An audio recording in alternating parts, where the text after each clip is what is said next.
Hello everyone, my name is Matthew Weldon. I am the creator of Master Survival. I am also the owner of Royalflush Studios, and thank you so much for watching this episode of my Devlog series. If you haven't watched the previous episode of this series, you can go ahead and click on this box up here. You can also go ahead and at the end of the video will be some links to the other videos. Also, don't forget to hit that like button, subscribe if you're not, and go ahead and hit that bell notification. It helps you out, helps me out, it helps everyone out. But without further ado, let's go ahead and get into this episode. Yeah, everything's pretty much done at this point. Let's go ahead and get into art. And I ran into my next issue. Surely you can't be serious. I am serious. And don't call me Shirley. So Autodesk decided to kind of double down on their policies, which I understand. It's completely fair.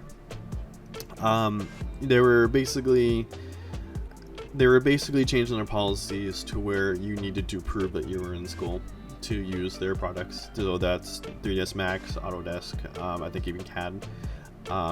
Maybe there are other stuff as well there that have like several programs that they own and manage and stuff. So but I was using 3ds Max up until this point.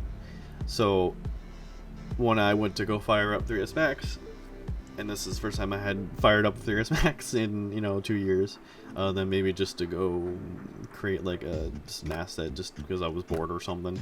I open it up to my license being not okay, and I'm like, what do you mean my license not okay? It's fine. I have a student license. What do you mean it's not okay? I mean, I know I'm technically not in school anymore, but license should still be good. And then I researched into it and found that you do have to prove that you're in school. And I'm like, okay, well, I get that.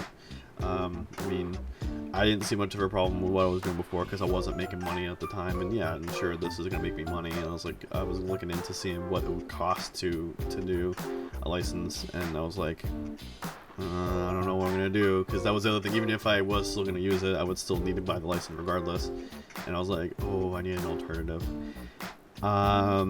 because it was just way too expensive. I probably wouldn't have been able to afford the India license. I probably would have found a way to make that work, but it would have been a stretch. Luckily, they invented Blender. And so me, along with a bunch of other artists, switched over to Blender, and and I thought it was kind of ironic because when I was in school I was learning 3ds Max, and I was taught that Blender was a freeware that was not very good. And I think at the time it probably wasn't good, but now it's really good. I'm actually impressed, and I prefer Blender over 3ds Max now. But the problem with using Blender was that, yeah, I was able to use the skills I had that I've been developing in Blender, but I didn't know Blender. I didn't know any of the shortcut keys. So basically, I did the same thing I did with Unreal 4 when it came to scripting. I was learning as I was doing. So I did some tutorials real quick. I did a quick sword tutorial. The skills I already had, it was just a matter of, okay, how am I able to do this thing I was able to do with 3ds Max, and how am I able to implement it, and how am I able to do that in Blender? And luckily, a lot of stuff was able to transfer over. It was just a matter of pressing this button rather than pressing this button, or pressing this shortcut key rather than this shortcut key.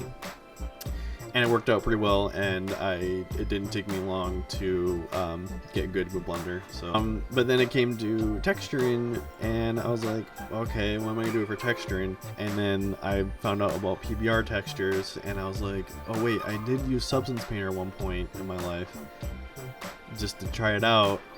I guess I could use that. That works, right? And it's PBR textures. I'm gonna go ahead and try out Substance Painter. Let me see how much it is. Luckily, it wasn't really expensive at all. It's like $20 a month for Substance Painter. So I was like, excellent, let's do that. I ran some tutorials on that to kind of refresh myself on how to use Substance Painter. So I already had Tana done, but when it came to the model, I think I mentioned this before, but I didn't like the way it looked, and I was like, I think I need to start over. I think I need to not completely start over, but I think I need to redo her. Like, I need to go back and I need to fix things, which means that I would need to not only fix the model, but I would need to then fix the UV mapping. I need to fix the texturing and everything. And that's what I did. So I had to redo the rig again too. You go all the way back to the model and make any changes. You basically have to fix the entire thing.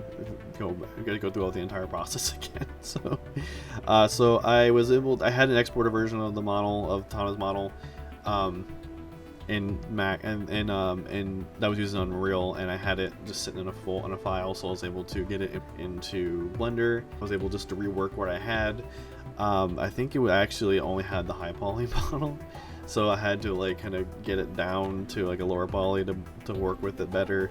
You know, and then I fixed the face. I fixed the face a bunch of times. You can ask my co-creators. I kept like, this is look good.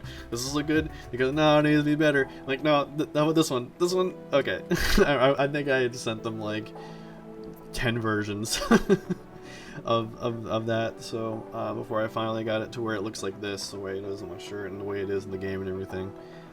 So once I was satisfied with Tana, the way she looked, I was like, okay, this is it. You know, I think it could be a little better, but I think this is as good as it's gonna get. I'm sitting here. At this point, I'm only making slight little changes, and I just can't figure out how to make it look amazing. But it looks good to me, and I think it looks good to you guys. So we're just gonna go with this. So then I was like, okay, let's go ahead and start working on other things. But that's everything for this episode. Thank you so much for watching, guys. If you like this content, go ahead and give this a like. Also, go ahead and subscribe. Hit that bell notification. And there will be more to come for sure. If you want to play this game, you can do so by going to itch.io. It is available for free on there. It is an alpha version. If you have any feedback you'd like to give, you can do so in the comments below on that same page. Or just reach out to me if you know me personally. But thank you so much for watching, guys, and I will see you in the next video.